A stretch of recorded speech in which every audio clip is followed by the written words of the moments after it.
Morning everyone, that's me heading back to Glen Doll again for a third walk, a third route. This one is called the Strone. It's an edge at the back of Cairn Broadlands. I don't know if anybody ever really has completed it or not. I've done it a few times. I find it quite interesting. It's 50-50, 50% in path, 50% off path. So it is a degree of a challenge and it's quite steep. So we end up on top of Cairn Broadlands and we take a bearing off that to pick up a path that'll bring us back to the car park. Should take 4 hours. I don't, even with a sort of stop and a sandwich, it still should be about 4 hours. This morning I thought I'd just share with you what I had for breakfast. That seems very interesting on YouTube and Facebook. I'm not too sure why. But this morning, and like pretty much every morning, I have porridge, banana and honey. It is very good. It's slow release, most of it. By the time I drive here, it should be in my system and ready to be used by the body. Also, if I'm walking, I put factor 50 on face, neck, hands. It is important, even in the winter, to put it on. Just avoid, I mean, I'm quite blonde, blue-eyed, white skin, so, you know, the sun is not kind to me. And you could end up with cancer, especially being outside like this. So I would certainly recommend and putting it on before you, at least half an hour before you start the walk. You'll need that. You can't just get to the walk and stick suntan lotion on. It is going to help a little bit, but you're better to put it on about half an hour before. So, beginning of the walk, very similar to the Cape Mount. I'm just going to come up. That's the car park there. And we're going to go through these gates again. Going to stay on this for about 2.5 kilometres, cross a little bridge, and then we'll head up to the Strone. Well, as I was heading along the track, I thought I'd use my selfish stick today to get a better view of how things are.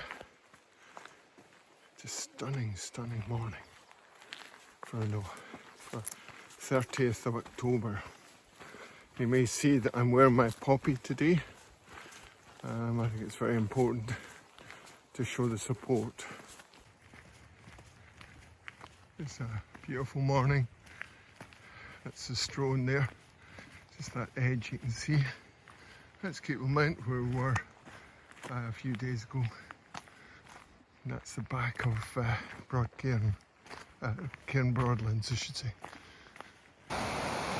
This is the bridge I was telling you about that will cross. If you remember from the other video, and that's the route down from the Gourock. So that was the Cape Mount, Dog Hillock and Gourock video. And if you look here, we have the Strone. Now I've on this ridge, this little bit all the way up here before. We're not, we're going to go round the end here and just follow the ridge all the way up. All the way up. There are a kind of steady route up the middle there, but it gets quite dark and a little bit depressing. So I tend to stick to the edge. Just better views.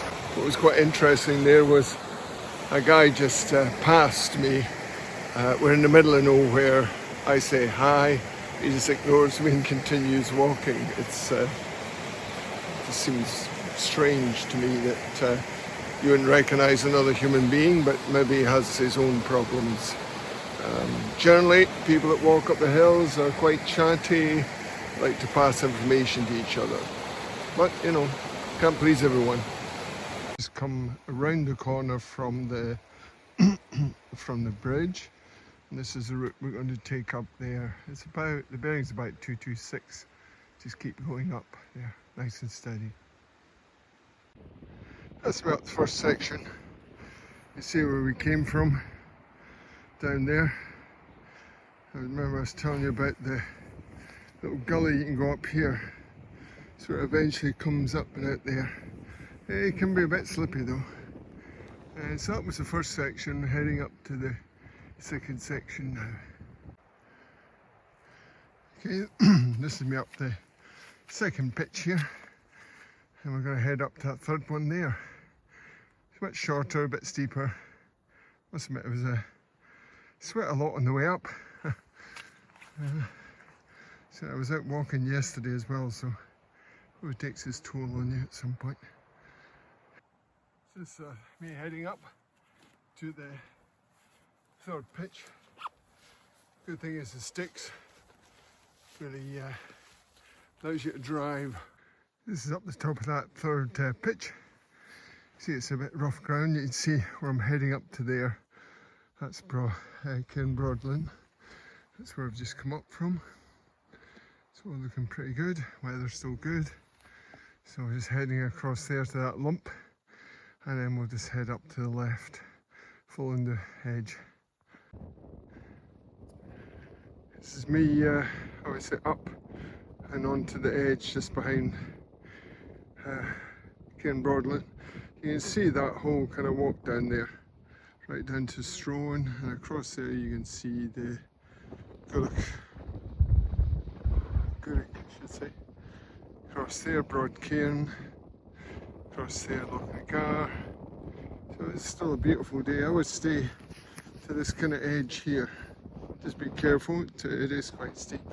If you go, you're off the end, so just be careful. It's lovely. Like I say, it's quite a steep section. This you can just see down there, it's got a fair drop. Just got to be slightly careful. Hi, got my selfie stick out again. So this is the top of Cairn Broadlands. You can see it's not, it's just a lump of stones. So, quick 360. Just behind me across in that direction now you'll see Craigmelon, which is another hill. So two hills as I pointed out when I was on the Scorey. And we are going to be heading this way. So that's me sort of heading down to the right there. There is a path kind of wanders across towards Craigmelon. You see it with a little pimple on top there. You can combine this one and then across to that one. They're all 830, 850 metres, something like that. But you will get a bit of a steep down across there. It's me dropped down off Cairn Broadlands and dissected the path. This is the path that'll sort of take us all the way down almost to the trees, follow the tree line across and then down through the trees to the car park.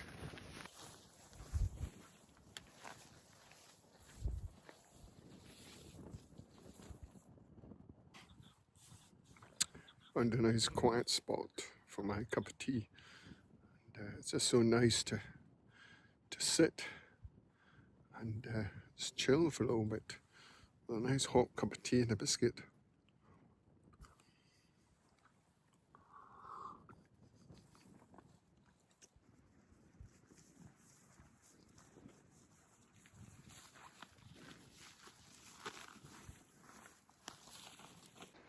It's you down off, path just ends down there. You see lots of little sticks. You can come straight down if you wanted, as long as you're heading for the tree line. Like I said, there's a couple of sticks, don't worry about them. Path is right down by the trees there. And we're going to follow it along and take a right. So as you come along the path, it's probably about 10 to 15 minute kind of walk. It's very wet and boggy. You'll come to a couple of posts here and you're looking for 2 gate posts like that. That's where you're going to go and pick up the track all the way down to the car park. This is us heading down. You can see where there used to all be right in the trees here, but you can see a lot of sort of tree devastation and a lot of cutting down as well.